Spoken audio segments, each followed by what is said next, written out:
Time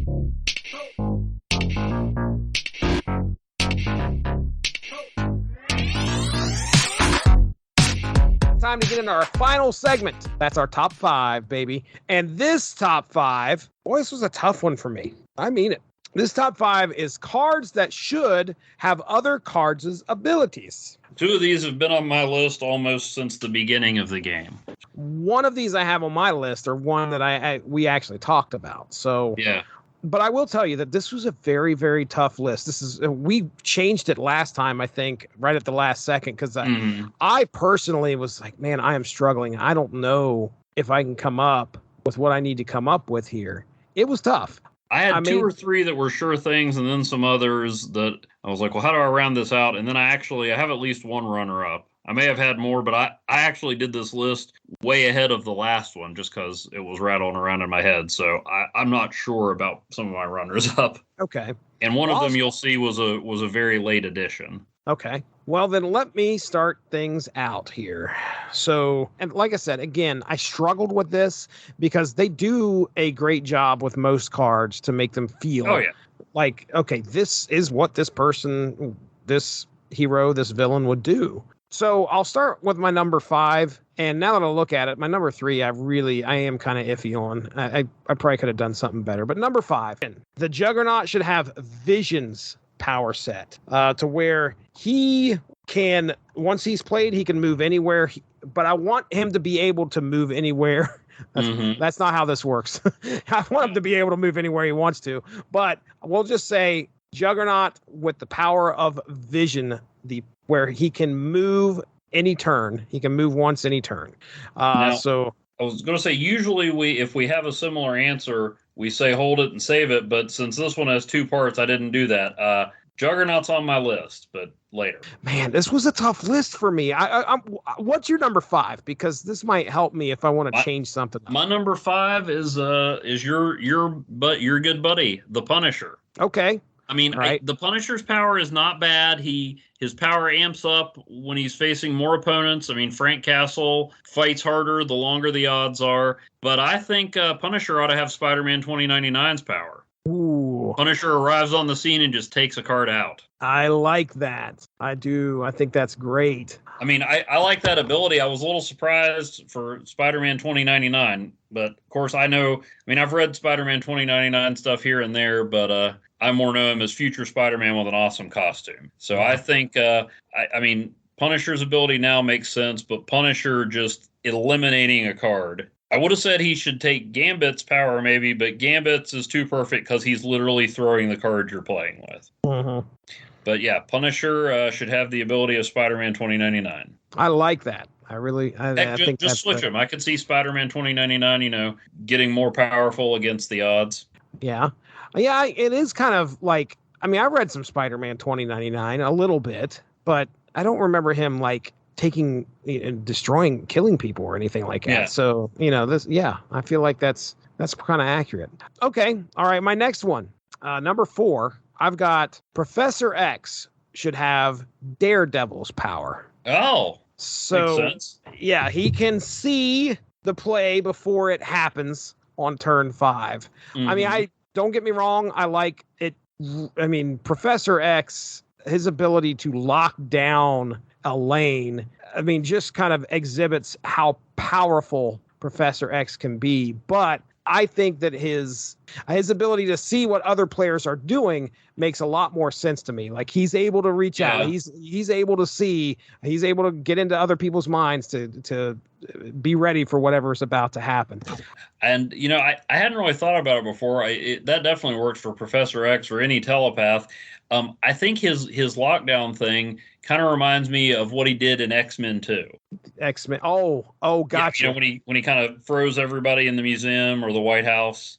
Yes. Maybe that's what that's a reference to, because it certainly fits, but it's not the first thing I think of with Professor X. Yours says telepathy to me more than his, but I think maybe that's what they were going for. Okay, I like it. All right, what's your number 4? My number 4, and it was funny because I don't know if you said this on a show or just when we were chatting back and forth, but you said how perfect this character's power is, and it definitely works in name, but in effect, I think she could do more. The Invisible Woman, I think, should have Luke Cage's power. You can't reduce their powers. Yes, she's the Invisible Woman, and making other cards invisible plays that out. But when I think of Sue Storm, or Susan Richards, sorry, even though she is the Invisible Woman, I think of force fields. And True. Luke Cage is tough and durable, and yeah, he protects people, but I mean, his power protects every card in play. Right. And I think, the Invisible Woman with those big force fields, she has done that in many a comic, protecting the Fantastic Four and bystanders and all kinds of stuff. So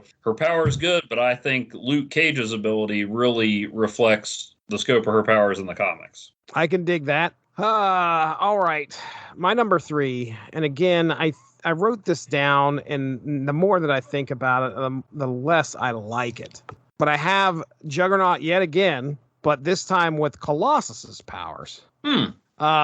But the more that I think about it, can't be destroyed, moved, or power reduced. Well, nothing stops the Juggernaut. And really, honestly, if the Blob was somebody that was out there, I think Colossus's power would probably be a little bit more attuned to that. I didn't understand. I mean, I guess I do, but like Colossus not being able to be destroyed. Okay, I guess that's because he's got the metal body. Yeah. The whole not moved thing. All right, I know Colossus, pretty strong-willed guy. Power and he was the Juggernaut for a minute. Yes, he was. Or power reduced, which, okay, I'm sure. Okay, that's just another representation of how strong he is. But Juggernaut's a pretty strong dude as well. I mean, it took a punch from Onslaught to lay him out at one point, but it feels like the stuff that makes Juggernaut this imposing force that cannot be messed with is what fits his power set. Now, granted, what his ability is in the game is more along the lines like somebody gets in his way and he moves them out of the way, and that fits too. But I'm more along the line of like, okay, this guy is unstoppable. You cannot do anything to stop this force. That's kind of why I put, okay, well, he can't be destroyed. He can't be moved. You're not going to move the Juggernaut or have his power reduced, which, you could maybe tie that in with the Crimson, help me out, Sidorak. Crimson Gem of Sidorak, which that provides him with like the force field pretty much, right? Or so anyway, long story short, there you go. That's my number 3. Okay. Still not the power I would suggest for the Juggernaut. Okay, I can't wait to hear. Hear what it is. But my number 3 was actually my number 1 for a long time. And I moved it down because I had to remember that maybe not everybody sees things the way that I do. And even in the comics, she has been reduced somewhat. But Squirrel Girl should have the power of Captain Marvel. Wow. Move her. Because, I mean, Captain Marvel, it reflects that she's powerful, but Captain Marvel, move her, if possible, move her to a location where she wins the game. What is Squirrel Girl's comic isn't called Squirrel Girl. It's the unbeatable Squirrel Girl. That's right. If there's a way to win, Doreen Green finds it.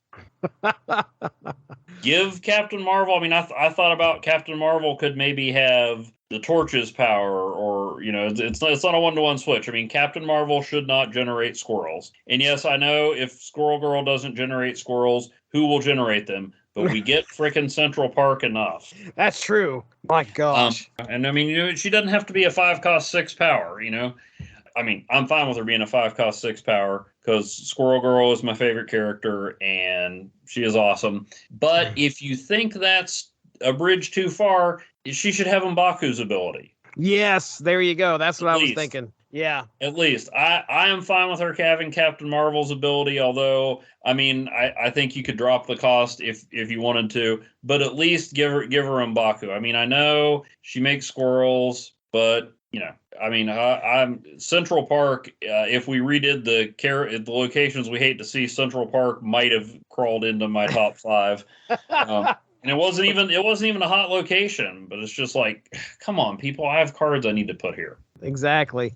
And it's not Patriot. So Squirrel Girl should have the power of Captain Marvel, but I would accept M'Baku. Okay. It's interesting because as I was going through my the cards today, and I was like looking them over and going, okay, that those abilities are perfect. This person's ability is perfect. Squirrel Girl. So when I saw that it was like a perfect ability, I'm like, I just immediately wrote it off. I'm like, there's nothing else here that could probably at least feel genuine to me that should be replacing this because it feels so right. And Squirrel Girl was one of them.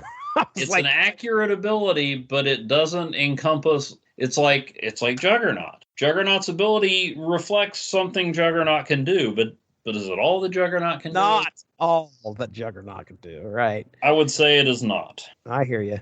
Heading into my number 2. And this was one, I had to do a little bit of research on today, as in like I was looking things over, trying to find some stuff. And I was like, oh, this actually makes sense to me. If this was something in the game, you'd have to change the animation a little bit, but I think the result would be the same. And I'm going to go with Hazmat having Rhino's ability to ruin a location. So, I mean, clearly, what she does right now, she brings everybody's powers down by 1. Mm-hmm. But I can see that. Yeah, I was sitting there thinking, like, you know what? If she could, to me, radioactivity ruins land, ruins a spot. So yeah, that makes sense. I'm going with Hazmat with Rhino's ability to ruin a location as my number 2. What do you got? Well, now we're going to get my opinion on Juggernaut.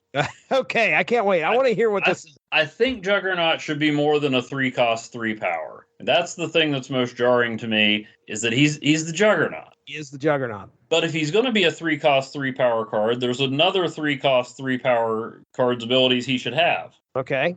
Juggernaut is not nearly powerful enough for a 3-cost 3 power, and there's a 3-cost 3 power card who is way too powerful. Juggernaut should have the ability of the Vulture.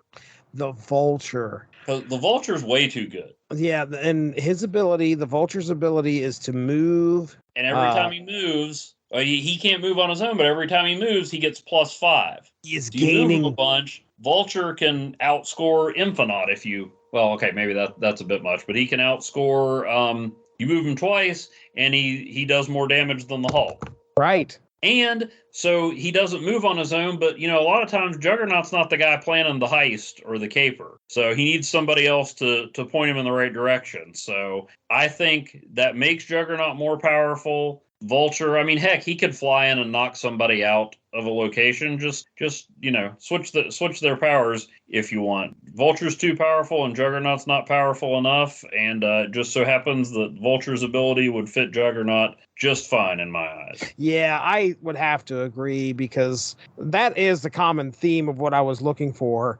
Juggernaut moving and being a formidable force. I agree. That would put him right up there with what I would want. So he's more dangerous when he gets moving. Exactly.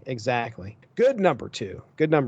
All right, number 1. I'm going to go out on a limb and say we've got the same number 1. First off, you mentioned it. Yeah. But I don't know if I know the combo that you originally had mentioned. At least I think we could see the first part, the one that should be modified. I have listed as Captain America. Is that who you have? Okay. All right. Now, when I was looking this over, I was thinking, okay, his original ability is everybody at that location is +1, right?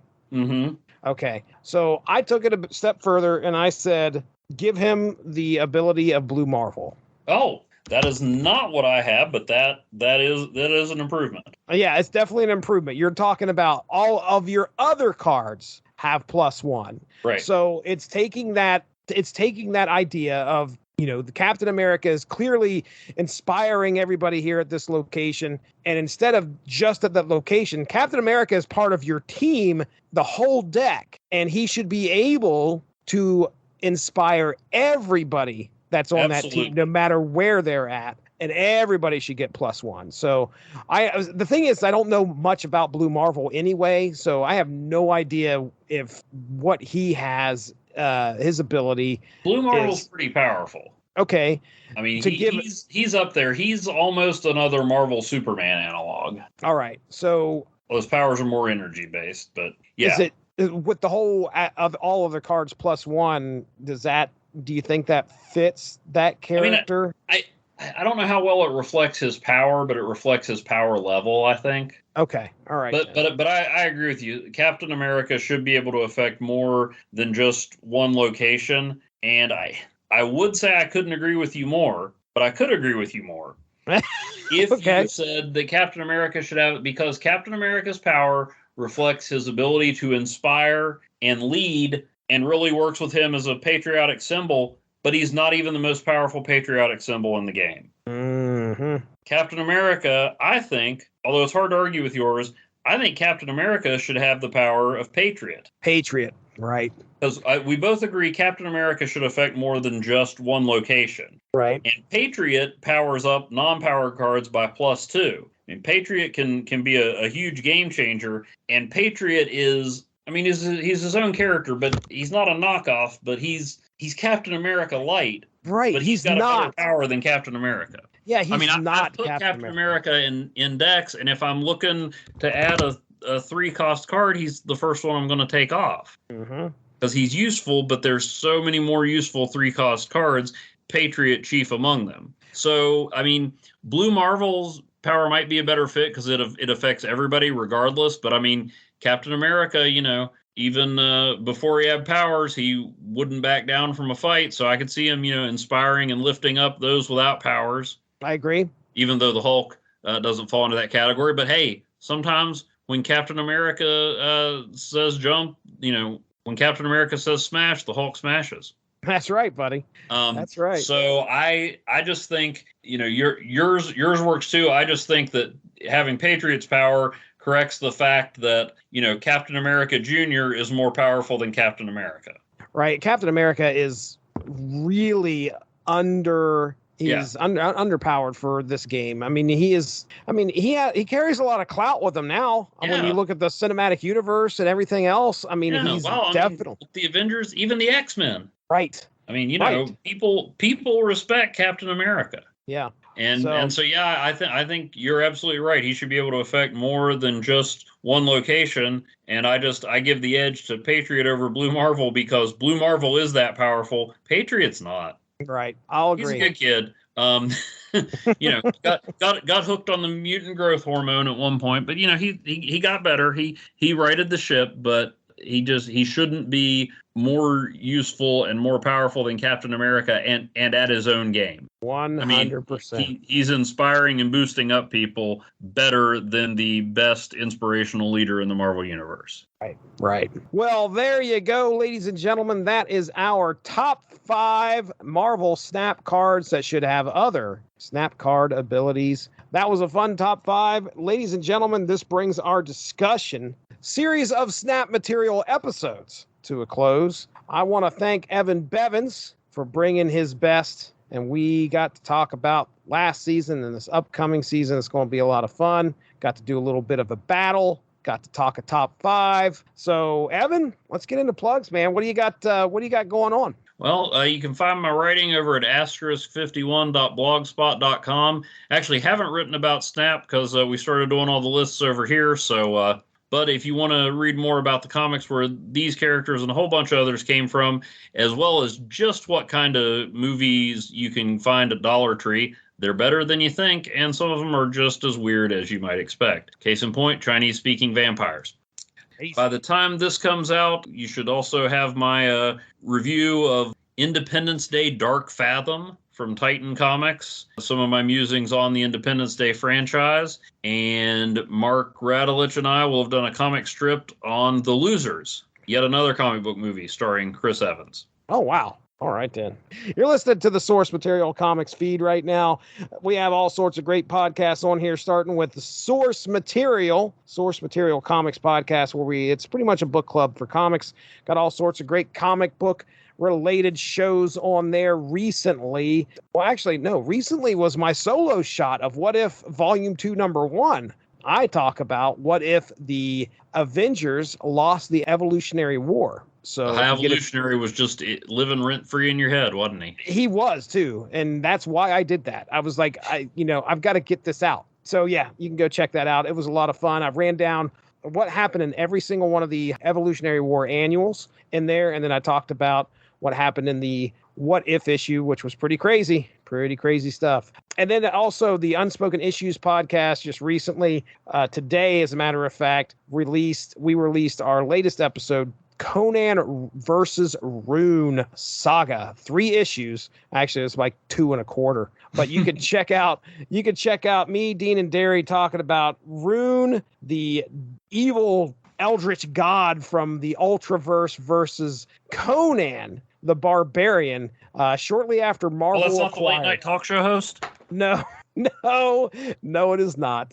That's Anyway, check those things out there. You can listen also. Check out, I'm going to throw out a plug for Kapow, the Pop Culture Podcast. I participated in an upcoming episode where they are in the process of ranking all 32 Marvel Cinematic Universe movies. And I took part in the middle 10 movies. And it was a game. It's not like we sat there and all agreed. I can tell you that much. When somebody and trust me, the movie that got thrown in at the very top of the show was ridiculous. And I couldn't veto it because he had the very next pick and he would have just thrown it in there. So if you want to hear some absurdity that happens, one movie makes it in at very low on this list that I completely disagreed with, and I guarantee everybody else will. But because I'm a game player, because I'm a man who needs to make sure that his picks get where they need to be, I had to hold on to a veto. And I'm sorry, folks, but it was rough. That is going to be the end of the show. That is Evan Bevins over there. I'm Jesse Starcher. We thank you so much for listening. We'll talk to you soon. Have a good one. Bye-bye.